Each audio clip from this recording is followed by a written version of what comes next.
y a la Universidad Provincial de Córdoba, cuya proyección extensionista hace posible que hoy estemos aquí. Dejamos el calor que nos ha sofocado y venimos a este clima que nos hace sentir, ¿cómo nos hace sentir? Fantástico, ¿no es cierto? Nos olvidamos del calor. Bueno, agradecemos también a docentes y a profesionales de otros ámbitos y disciplinas, como así también al público en general que hoy nos acompaña. Mi nombre es Fernanda Garzón y seré la presentadora de esta reunión, en la cual abordaremos el tema Gimnasios para la cabeza. Estrategias conductuales frente al sedentarismo cognitivo provocado por la inteligencia artificial.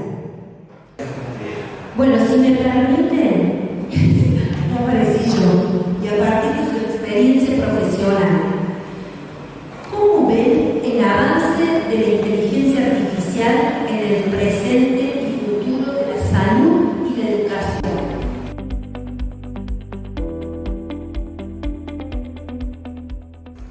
No sabemos dónde termina esta historia de la inteligencia artificial. Si sabemos que hace apenas 500 años, Gutenberg agarró y escuchó más una imprenta a que todo el mundo pueda leer y escribir. Se hace un quilombo bárbaro, sobre todo con la iglesia, porque la Biblia iba a poder llegar a todos los sectores. En 500 años el hombre formató el cerebro hacia la lectoescritura. O sea, tenemos el cuerpo que tenemos y el cerebro que tenemos porque leemos y escribimos. En el año 2022, o sea, hace menos de nada, irrumpe la inteligencia artificial a través de distintas aplicaciones. Yo, por la edad de la gente que está acá, quizá es muy novedoso, voy a intentar una definición de qué es la inteligencia artificial. Yo doy clase en la facultad, el otro día le pregunté a los alumnos, un chico entre 21 y 22 años, le digo, ¿quién estudia con IA, con inteligencia artificial? Levante la mano. Levantaron la mano los 100. Hablen con sus hijos o con sus nietos y pregúntenle si usan inteligencia artificial para el cole. Acá hay chicos, levanten la mano, ¿quién de los jóvenes usa IA para estudiar? Levanten la mano. Todos. Todos. ¿Qué carajo es la inteligencia artificial?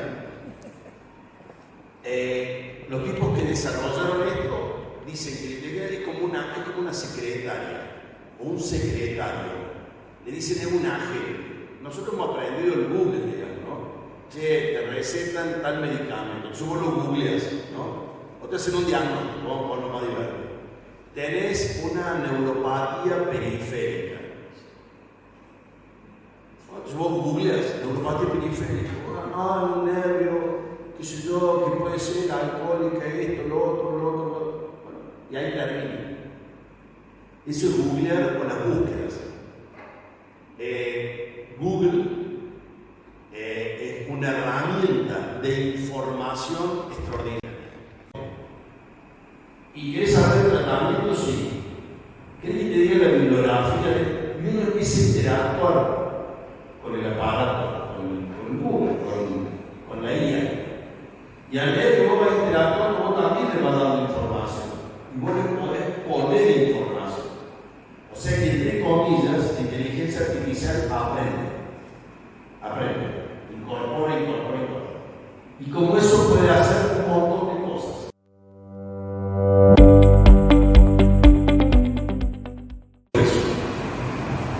¿Qué es lo cual es el desafío? Por eso digo que vamos a hablar de lo que no sabemos. Que ahora, así como nos hemos vuelto sedentarios físicamente, hay un trabajo hace muy poco que se hizo en un instituto muy prestigioso que es el MIT, el Instituto de Massachusetts, que empezaron a ver que estudiantes a los que les hacen hacer un ejercicio de escribir a mano en un papel, utilizar Google o utilizar inteligencia artificial, y después le preguntaban ¿sobre qué escribió usted? Los que escribieron a mano se acordaban el 80%. Los que usaron Google se acordaban el 20% y los que usaron inteligencia artificial pues nada. O sea que la idea pasa por la cabeza, no quedó nada.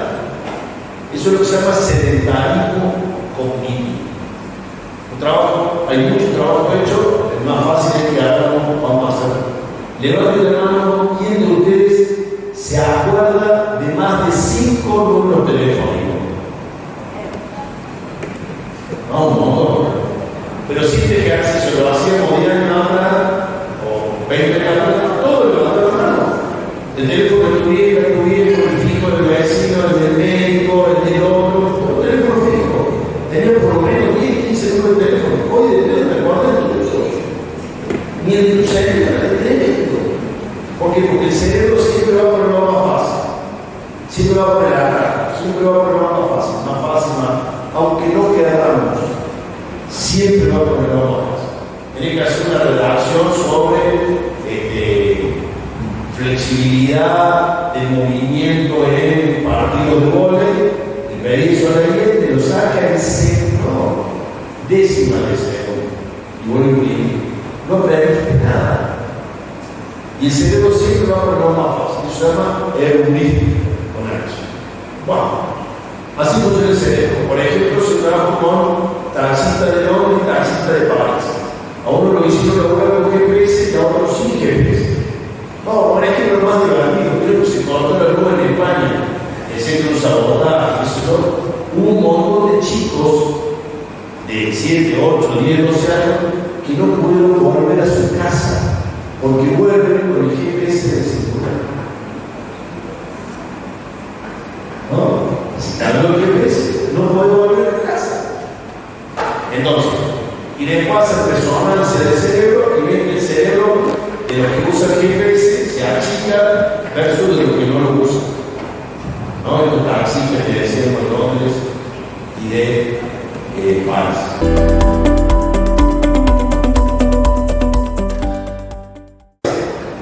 Entonces, así como hay gimnasios para mover las articulaciones, la respiración, el corazón, gimnasio para la cabeza, en donde conté un poco de otra manera este trabajo hecho en el MIT que demuestra que si no usamos la cabeza, la vamos a perder. Y este es el gran desafío de la humanidad. Si la inteligencia artificial va a ser el copiloto, va a ser el asistente, va a ser el complemento, va a ser lo que nosotros supera a googlear, o los seres humanos vamos a ser copilotos asistentes de la inteligencia artificial. Un par de cosas que dijo él, aquí lo subraya. En primer lugar, el cerebro tiende a ir por el camino más fácil, porque el cerebro humano es un órgano muy costoso en términos energéticos. En función del tamaño que tiene el cerebro, si yo lo comparo con el tamaño de los músculos o incluso con el tamaño del hígado, hablemos de distintos órganos del cuerpo humano, cada uno con un diferente tamaño y cada uno con un consumo de la energía diferente. El cerebro, para el tamaño que tiene, gasta mucha más energía que cualquier otro órgano del cuerpo, por lo cual tiene una tendencia natural a hacer la mayor economía posible. Es decir, como dice él, por el camino más fácil, por el camino más rápido. Todo atajo que puede encontrar el cerebro lo va a tomar, sin ni siquiera nosotros tengamos conciencia de eso. Reitero, todo atajo que pueda tener el cerebro en todas sus múltiples funciones lo va a tomar sin siquiera que nosotros tengamos conciencia de que eso está pasando. Algunos le llaman la ley del menor esfuerzo. Puede graficar la frase bastante lo que estamos diciendo. Entonces, esa es la única ley que se cumple. La del menor esfuerzo.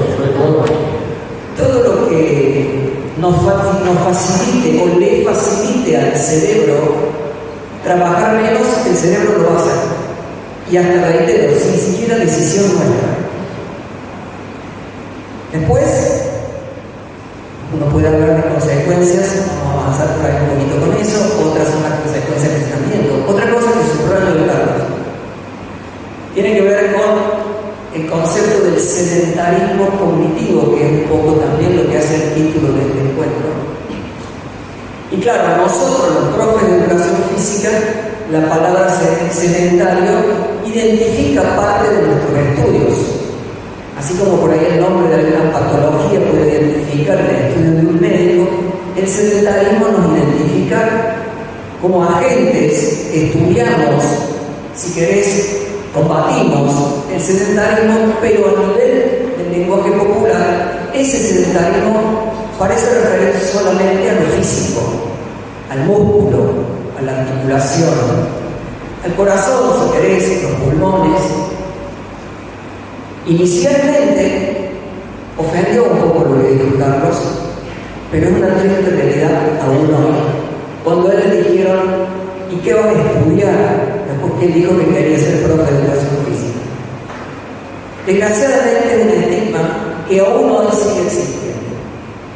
Mucho menos que antes, porque la educación física ha evolucionado un montonazo, pero igualmente sigue existiendo el estigma. Porque son pocos, voy a hacer un poco de autobombo ahora, son pocos las iniciativas que se tienen de este tipo. Por lo general hay congresos y charlas sobre múltiples disciplinas y muy pocas charlas sobre la educación física en relación a la salud. Las charlas, congresos y debates que hay en la educación física pasan por el deporte, pasan por el entrenamiento, pasan por la recreación, pasan por la vida en la naturaleza, pero no pasan por la salud. Y si pasan, pasan desapercibidos. Entonces, un poco la idea de esto es hacer un poco de ruido y simbólicamente tratar de acercar la ciencia de la salud a la ciencia del movimiento. Esa es un poco la idea. Entonces, vuelvo. Sí, y digo algo que es trascendente. Así como les expliqué que las enfermedades más frecuentes son estas que tienen que ver con el sedentarismo físico, también son las que mejor responden a la actividad física. Hoy sabemos que la mejor evidencia para el deterioro cognitivo, los pacientes con enfermedades de tipo Alzheimer o enfermedades con trastorno de la memoria, lo único que ha demostrado eficacia que lentece la evolución es caminar media hora por día. Y ya hay, pero abundante evidencia producida de que si uno hace actividad física, obviamente que se enferma menos, etcétera, pero además te anda mejor la cabeza. Cuando uno lo lee, se sorprende, y cuando uno lo experimenta, es más deslumbrante.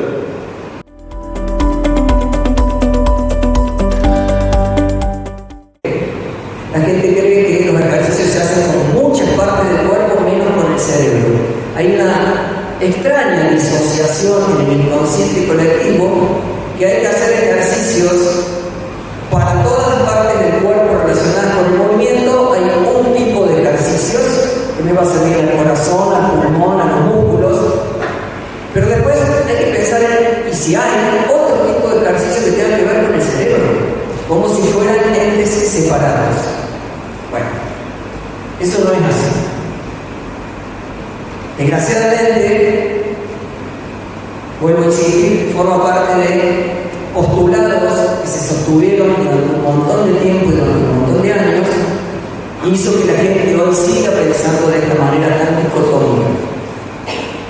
Entonces, cuando me propongo hablar del sedentarismo cognitivo, me auto-interpelo y digo, bueno, pero vos también estás haciendo esa dicotomía, porque sedentarismo tendría que ser una sola palabra. ¿Por qué tenemos que estar dividiendo lo físico y seguimos aludiendo a todos estos otros órganos y lo cognitivo solo relacionado al cerebro, reitero, como si fueran entes separados? Tendríamos que hablar de sedentarismo en general. Sedentarismo como no estimular un órgano. Cuando yo hago ayuno, en todo caso hago sedentarismo intestinal, ¿no? Y nadie se cuestiona eso. De hecho, el ayuno es hasta una moda. Cuando no me muevo, hago sedentarismo muscular. Cuando no pienso, hago sedentarismo cognitivo. Cuando no estimulo un órgano, hago sedentarismo. Nosotros estamos diseñados, van a saber por quién en algún momento, voy a respetar todos los credos, pero alguien nos diseñó para movernos y para pensar. Para pensar y para movernos, para pensar los movimientos y para movernos pensando. Y para movernos quietos, para pensar quietos, como para también entender de que no vamos a pensar o usar el cerebro solo cuando nos movemos. Tampoco me voy a poner en el otro extremo. Pero se puede pensar en movimiento y se puede pensar sentado. Después veremos las diferencias de eso. Lo importante es entender que si uno habla de sedentarismo, habla de un solo tipo de sedentarismo, que es cuando no estimulamos algún órgano en particular, que nunca va a ser un órgano en particular, porque somos toda una unidad biológica. Entonces, el sedentarismo que yo pretendo hacer con una parte del cuerpo va a impactar en muchos otros órganos. Yo puedo estar parado ahora, entonces uno va a decir, bueno, estoy haciendo sedentarismo con mis pantorrillas, pero en realidad estoy haciendo también sedentarismo con todas las vías nerviosas, con todos los vasos sanguíneos que están hacia allá. Entonces también estoy haciendo en parte un sedentarismo vascular. Entonces no es solamente el sedentarismo muscular. Y también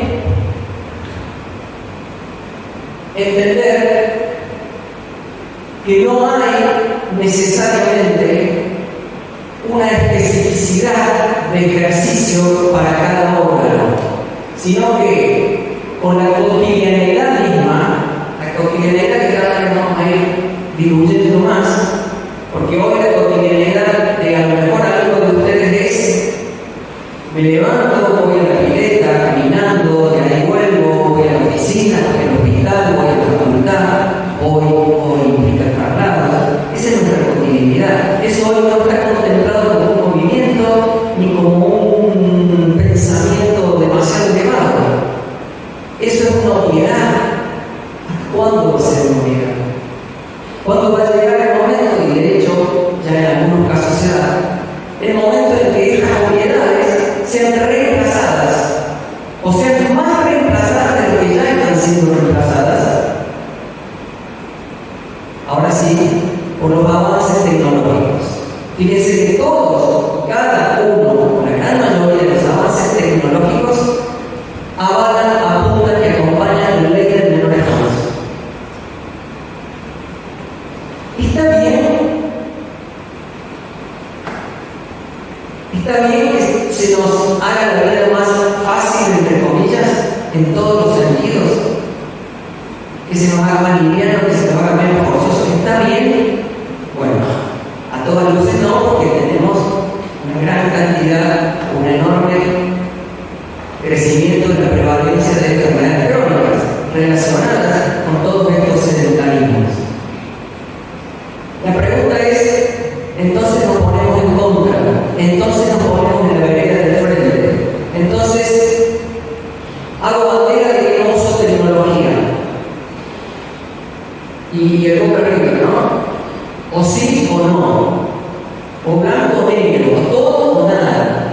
En realidad, yo comentaba el otro día en una entrevista, el problema no es el avance, la presencia de la cuestión tecnológica, que nos va facilitando algunas tareas físicas y cognitivas. El problema es que no las reemplazamos por otras. Y vamos a empezar a jugar con ese término. No las reemplazamos. Yo hablaba del ejemplo claro de las escaleras mecánicas de un shopping. No sé si ustedes recuerdan, los más grandes por ahí sí, los shoppings empezaron con escaleras mecánicas al lado de las escaleras no mecánicas, todos. Y uno se ponía a ver y veía recargadas las escaleras mecánicas, y por las no mecánicas no veía casi nadie. Por lógica, usted va a ver un shopping, no hay escaleras no mecánicas. Reemplazaron las no mecánicas por todo mecánico para subir y bajar agua. ¿Está mal? ¿Está mal si yo no subo escaleras o no me propongo una pendiente de parque? Entonces está mal. porque no tengo opciones, porque no reemplazo la escalera del shopping por otro tipo de esfuerzo similar. Entonces el problema está en que pusieron todas escaleras mecánicas en los shoppings. Y culpa de eso yo tengo todas las enfermedades que tengo porque los avances de la tecnología me impiden moverme, o está mal porque en realidad yo no reemplazo ese movimiento, que a lo mejor está bien no hacerlo, porque en el momento que estoy en el shopping estoy divertido, tengo un calzado que no es cómodo, me puse las plantillas. Entonces, en vez de haber reemplazado la escalera en el shopping con ese acto de poca predisposición, hasta estaría estando bien. Ahora, si en algún momento yo me pongo zapatillas y no me voy a un parque público a subir escaleras para reemplazar lo que la tecnología y el avance me están impidiendo, entonces me parece que ahí es donde está mal el avance de la tecnología. Entonces, la pelota queda de este lado. Y ahora voy con un tema de inteligencia artificial. Y a mí la inteligencia artificial hoy me permite hasta hacer una película, como dijo Carlos. Yo no voy a ir tan lejos, hasta hacer una clase, preparar una clase magistral en 5 minutos. ¿Está mal? De nuevo, ¿está mal? Si yo todo ese procesamiento que yo desde hace años vengo haciendo durante la preparación de mis clases, no lo reemplazo por alguna otra actividad que me requiera creatividad, que me requiera razonamiento, que me requiera problematización, que me requiera desafíos. Entonces, ahí está mal. Pero de nuevo, no es un problema de la inteligencia artificial el sedentarismo cognitivo. Voy a usar ese término parcial porque vinimos a escuchar un poco eso. Pero recuerden, el sedentarismo es uno solo. Entonces, diablo o santo.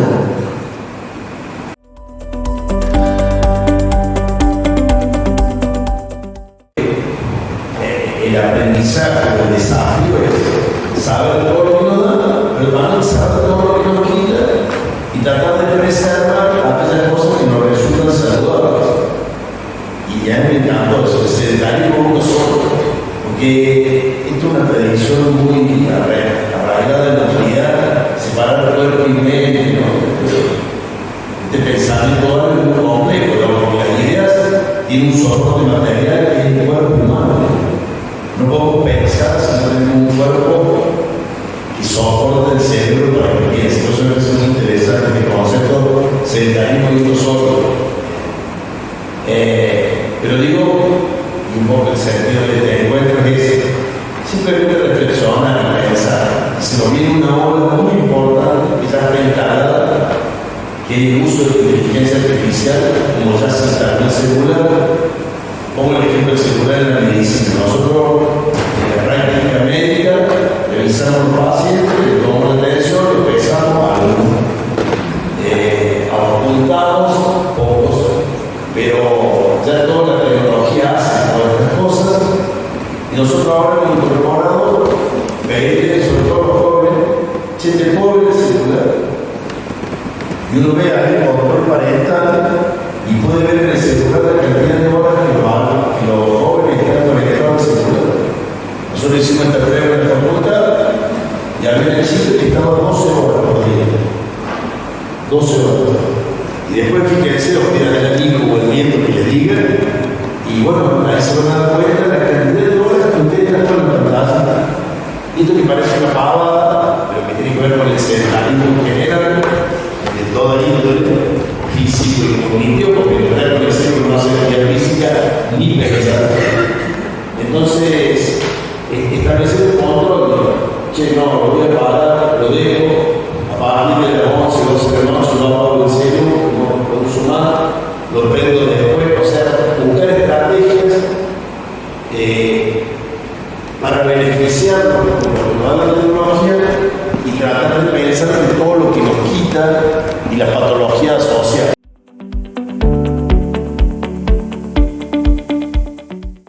Digo, el celular es un componente que hoy, así como revisamos el corazón, los pulmones, los riñones, revisamos el celular, porque el celular es un órgano más. que nos dice de la persona y del paciente, a veces mucho más que la presión arterial. ¿No? ¿Cuánto camina por día? ¿Cuánto duerme por día? Es una base de datos monstruosa. A ver, el celular, el tema del celular forma parte de la tecnología que ya en cualquier momento forma parte del cuerpo humano. Hay personas que lo tienen tan incorporado que sufren de síndrome de abstinencia cuando se lo olvidan o cuando lo tienen lejos. Yo intento hacer un abordaje integral de la recuperación física. Entonces, cuando hablo con las personas, les recomiendo que en su habitación no haya ningún tipo de dispositivo electrónico, porque esto genera un campo magnético. De paso les cuento algo que generan a todos. Todo tipo de dispositivo electrónico genera un campo magnético. Nuestro cerebro genera un campo magnético. Nuestro corazón genera el campo magnético más potente del cuerpo humano. Cuando esos campos magnéticos, los humanos y los no humanos, están próximos en distancia, se interfieren. De hecho, el campo magnético de un dispositivo electrónico interfiere en los campos magnéticos del corazón y del cerebro. Esto tiene evidencia que lo demuestra. Pero yo le digo a la persona, imagínate, yo le digo, bueno, el celular a la cama no, enseguida para atrás, no, ¿cómo no? No, el celular en la habitación no, y entonces viene la excusa perfecta. No, pero yo lo uso de despertador. En relación al concepto de lo adictivo del uso de la tecnología en general, pero para no hacer tan grande el comentario, lo adictivo hoy del uso de la inteligencia artificial, al punto de, como decía hace un rato Carlos, darle a la inteligencia artificial el trabajo que tendría que hacer mi inteligencia. Que sea reemplazado mi cerebro. Yo le estoy cediendo a la IA el manejo de mi cerebro. Todavía, vamos a decirlo así, todavía la inteligencia artificial, y no sé si estoy antiguo yo con lo que voy a decir, todavía no tiene incumbencia en mis emociones. Puede estar teniendo mucha incumbencia en mis decisiones más racionales, si querés. Pero todavía la inteligencia artificial no reemplaza mis emociones. Reemplaza mis pensamientos, reemplaza mis decisiones, mi toma de decisiones. Pero todavía, no sé si nos falta mucho, no va a reemplazar mis emociones. Si querés dar vuelta, que lo que me diga la inteligencia artificial me provoque emociones, por lo general son emociones lindas, porque viste que te trata bien la inteligencia artificial, ¿no? Sí. Vos decís, sos una reverenda de la vida. Bueno, me parece que es un poco exagerado. En Japón se han casado tipos con mujeres de inteligencia artificial. Ya hay casamientos, se casan. O sea, la emoción está ahí, por eso te responde siempre, hola, qué gusto verte de nuevo, qué suerte. La inteligencia artificial lo que ha logrado también es que uno tenga porque la cantidad de información que maneja es suprahumana, o sea, la inteligencia artificial es suprahumana, pero que la tengamos en el celular. Antes, vos para hacer una búsqueda de datos o una búsqueda, tenías que ir a la compu de tu casa. Ahora la tenés en el celular. La IA también está en el celular. O sea, con el celular vamos a poder hacer de todo. De todo. Quienes han tenido oportunidad de viajar a Oriente, a China o Japón, estos lugares, sin celular no existís. Te piden el número de celular en vez del documento. Pagás, ya no hay dinero, o sea, todo, absolutamente todo de la vida de las personas se hace con celular. Es más, yo estoy seguro que acá no hay ninguno que no tenga celular. Entonces, bueno, sabemos todo lo que nos da, aprendamos qué es lo que nos quita y no perdamos este tipo de cosas, de encontrarse con el otro. Podemos hablar mucho de este tema que atraviesa los contactos interpersonales, pero el cerebro humano es un órgano social. Vos a un chico nace y le hablas desde chiquito y el chico aprende a hablar. Si no le hablas, no habla, ¿no? Entonces digo, el cerebro es un ser social. Entonces, y una de las causas de muchas enfermedades es la percepción de soledad o el aislamiento. Y toda esta tecnología, la IA incluida, genera más soledad, aunque parece que no te acompaña. Entonces, las ritualidades que tenemos como cordobeses, de juntar una tarde a tomar mate, de comer un asado, de juntarse con los otros, de charlar, de jugar a los naipes, de dar una clase, de venir a escuchar, pobre hombre que se perdió la clase y vino para acá a escuchar, a hablar dos personas, todo eso es un ejercicio que evita el sedentarismo cognitivo.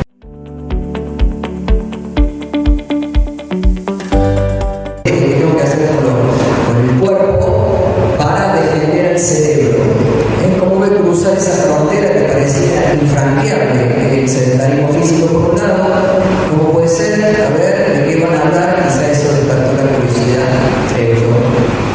Y entonces, esto que decía Carlos, de la relación interpersonal,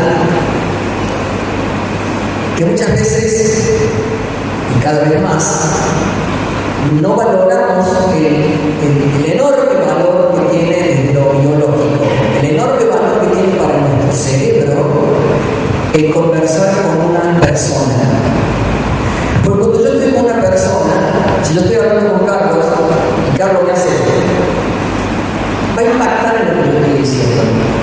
Y si Carlos me hace, me va a alentar a que yo me exprese aún más y dé ejemplos y demás, a uno le pasa todo el tiempo en las clases. O pasaba, porque hoy desgraciadamente las expresiones son bastante anodinas de los estudiantes cuando no están mirando el teléfono abajo del banco, ¿no? Y no nos damos cuenta de la importancia de la charla con un otro, de mirarlo y de percibir una expresión facial nada más. Hablemos de lenguaje corporal, si querés también, pero expresiones faciales. Eso hace que nuestro cerebro procese y atraviese emociones que hasta ahora no van a suceder o no están sucediendo con el celular o con la computadora cuando estoy preparando una clase, e incluso te digo más, a partir de las clases virtuales que hemos tenido que dar desde pandemia en adelante, ni hablar si la camarita está apagada del otro lado, pero aún prendida, vos te das cuenta que la persona está con la cara orientada a la pantalla, pero no está con vos. Está miles de cosas en su casa y no está con vos. Entonces, dentro de lo que son estrategias conductuales, antes de hablar de ejercicios físicos puntuales, hablar con un humano, hablar con humanos, discutir con humanos. Después, todavía sin llegar a ejercicios físicos estrictamente, que los hay, y ya voy a puntualizar un par de cosas, la respiración. La respiración, que uno considera que es un acto automático, en parte tiene razón, es un acto automatizado. Yo no tengo que pensar que tengo que respirar, pero yo puedo hacerlo consciente.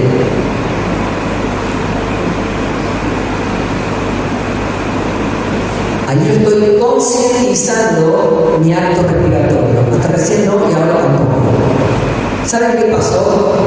Cuando yo no estoy concientizando mi acto respiratorio, el trabajo de mi cerebro se resume a una partecita que está acá atrás que se llama bulbo raquídeo. No importa el nombre. Pero es una partecita que está acá abajo, bien primitiva del cerebro. Ahora, cuando yo concientizo el acto respiratorio,